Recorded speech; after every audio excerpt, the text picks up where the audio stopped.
Faster than you can say, I fucked up 2019, 2020 will be my year. 5 recently released albums that you need to check out is back. Yeah, it's been a while. Yeah, this is a series that was huge in 2016 and experienced scattered episodes over the last 2 years. However, 2019, we are going to be returning to this series in full force to give you folks even more music to scope out. It's only been a week and you might think, wow, we already have an episode of 5 recently releases? Yeah, we actually do.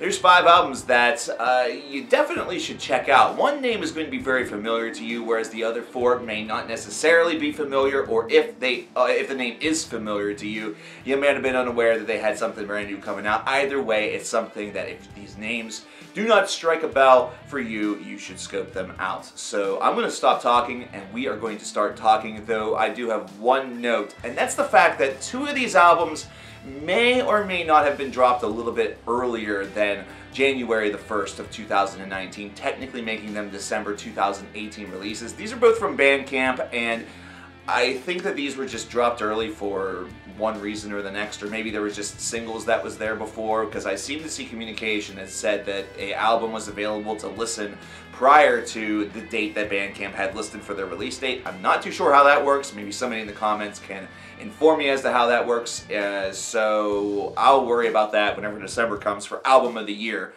So with that being said, let's start with those bands, in fact. And the first one is Apothecary with The Arrival. I have a soft spot for these guys, mostly because they are a Pittsburgh product. So Apothecary, they just have a great pagan metal sound that is exhibited through The Arrival, and a male-female dual vocal approach that they utilize within that pagan metal realm. And the thing I like about this album a lot is first of all, it's just very solidly created and crafted. These are straightforward riffs, and the building blocks of the construction of the album all feel like they move in place and are very kinetic. You're very much within the music itself, and you feel very close to it. These guys, should I say these ladies and gentlemen, are really doing great things whenever it comes to starting off this career of theirs, considering the songwriting feels like it is been done by someone who's a veteran of the genre as opposed to somebody or a band that is just getting started. So that's what I really like about this.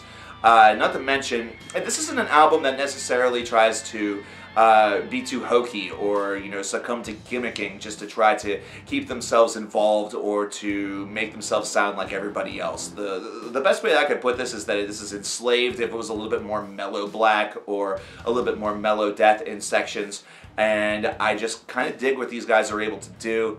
You can still tell that they are relatively young. Give them some support. I'm going to drop their Bandcamp link down in the description box below. If I were to rate this, I really usually don't rate these until the end of the year. I would probably give it like an 18 or a 19 out of 30. It's a pretty good album, so scope out The Arrival. The second album from Bandcamp is from a band out of Dayton, Ohio called Biogenesis, and the album is entitled Black Widow. Now these guys are a power metal band based out of Ohio, and this is going to be one where it's very much up to subjective opinion, because whenever I listen to this, I hear a lot of sort of old school heavy metal within it. So it has a little bit more of that tint as opposed to a pure power metal approach. And it's especially present in the song Angel off of this disc, which makes me feel of what would happen if new wave of British heavy metal and power metal sort of collided together and blended some of their better aspects. And then as far as the lyricism or the vocalization is concerned, this is where it gets a little bit perplexing. Traditionally with power metal, you're used to searing vocals, and you aren't one that necessarily hears a lot of bass tone in there unless they are opting to go low, unless they, this singer has a fantastic range. This one, the range you can tell is building, and he's attempting to utilize it as dynamically as possible, but at times it can feel a little bit shaky or a little bit out of place. So it seems like there's just a couple of things that they maybe want to tweak in order to fully develop their sound and really become a force to be reckoned with, and maybe launch or become part of a new wave of American power metal. I still think that these guys have a lot of potential, and I still think that power metal fans should scope this album out, despite the fact that in a rating situation I'd probably give it like a 15. They still have a lot of great ideas, and it's an album that's really hard to put down, so that's one of the real positives of it. So definitely scope out Black Widow from Biogenesis.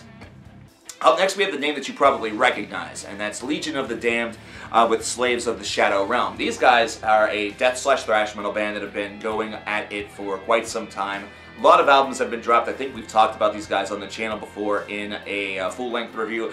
I would have given this album a full-length video review, but there wasn't too much for me really to say, considering this is a group that maintains themselves. They are still utilizing their style. There's not much that's very different. If you've listened to a Legion of the Damned album, you know exactly what to expect with this one. But the comment that I do have about this album that does make it feel really big is the fact that each song really has either addictive riff or a sound or solid part of the construction process, you know, the actual framework of the song, that feels very addicting, that feels like you are really being brought even further into the music. And I think that that's something that's well tailored and designed, because this album, aside from that, is an absolute bulldozer. It's not one that slows down for you or you know, holds your hand throughout it. It instead wants to go and take this journey with you, riding along its side, almost like you're heading out into war together. And as a result, we have an album that feels very big and very dense. It has layers to it, and also this group they're veterans, so they know how who they are, not to mention they know how their songcraft really moves along with them. So this is just a great veteran album from a veteran heavy metal band. I'd give this a 19. Just completely solid. So definitely scope this one out. Up next, we have Veldes with Flameless. This is what I would consider my surprise of the week, or really the first big album of this year that I didn't actually know that completely blew me away. And I'm hoping for a lot of albums like this throughout the calendar year. Flameless is an atmospheric black metal or a black gaze album that just really utilizes all of the elements of those genres to their best disposal. And they're not necessarily a new band. This is, I think, album number 4 for them.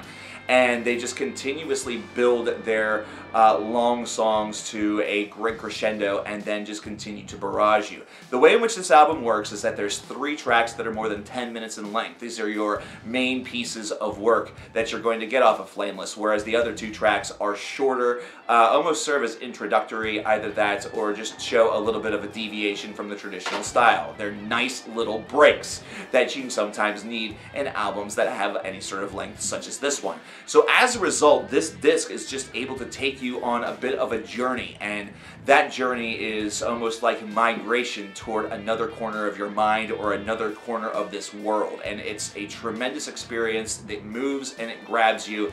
And really, if you are into groups such as Harakiri for the Sky, I've seen a lot of people talk about them. This is definitely within that same zip code, and you're going to enjoy this album based off of your prior experience with bands such as that one. Great peers make great scenes, and black gaze still continues to have real prominence, and this one adds in that atmospheric black metal element to sort of counter that and give it even more of a sort of emotional depth. And based off of that, if I were to rate this would be a 22 or a 23. This would be the album of the year right now if the world stopped today. So check this one out for sure. It's my highest recommendation out of these 5. But finally, we have Yatra. We have Death Ritual, which is their first album. This is their premiere disc, their first offering to the world. And these guys are a stoner metal band, and I know that some of you have different opinions about stoner metal, but this one's really well done. It has a lot of the fuzz that you would expect. It does have the Black Sabbath worship that you would expect, but also worship of groups such as High on Fire, whenever they do get aggressive, or even some Sleep in there. Either that, or you just hear the density of these riffs and the way in which they travel, and you just sort of melt a little bit in your seat, or you want to lie down and melt into the pillow that you have your head on, or whatever it is that you do in order to consume your music. Stoner metal is a brilliant term for this album, considering whenever you listen to it, you sometimes do feel that experience without touching a single drug. And that sort of addictive nature is what makes this group really feel like, despite the fact that they're new, that they are older than their history sort of suggests, and they're going to become a bit of a force within that community, or at least a band that is very well respected. Get on the wagon with these guys, prior to them becoming a bigger force in the stoner metal or just the heavy metal community. That way you can brag to all your friends that you knew about them beforehand. The gruff vocals work well.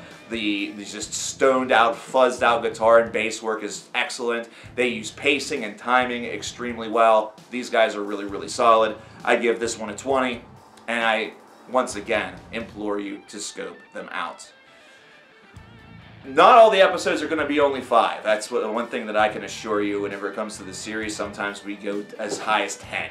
So hopefully this is a great introduction to the series if you're brand new to it. If not, then if you're a veteran, I hope to see that you're glad that it's back. And I want to know what you think about these 5 albums after you listen to them. Once you do, return to the video. Let me know in the comments what you think about them. If you already know these bands or have already heard these albums, let me know your thoughts in the comments below. We'll have a lot more episodes of 5 recently released albums that you should check out to come. So get excited, folks. Get hyped. 2019 is going to be an awesome year. I'm coverkillernation, and I'll talk to you guys next time. Take care.